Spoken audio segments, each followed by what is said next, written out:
لاہور میں پالتو پرندوں اور جانوروں پر ظلم کے خلاف پولیس نے مقدمہ درج کر لیا۔ پرندوں اور جانوروں کو تحویل میں لے کر پولیس ریسکیو اینیمل سینٹر منتقل کر دیا گیا ہے۔ آپ کو بتائیں کہ لاہور میں پالتو پرندوں اور جانوروں پر ظلم کے خلاف پولیس نے مقدمہ درج کر لیا ہے۔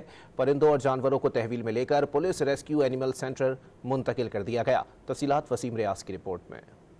لاہور میں قائم ہونے والے پہلے پولیس اینیمل ریسکیو سینٹر نے نہ صرف کام شروع کر دیا بلکہ انسداد تشدد جانوراں ایکٹ کے تحت پہلی ایف آئی آر بھی درج کر لی۔ ٹاؤن شپ میں شکیل نامی رہائشی کے گھر کی چھت سے پرندے اور جانور انتہائی لاغر حالت میں پائے گئے۔ چھت پر مردہ جانوروں کی ہڈیاں اور باقیات بھی ملیں۔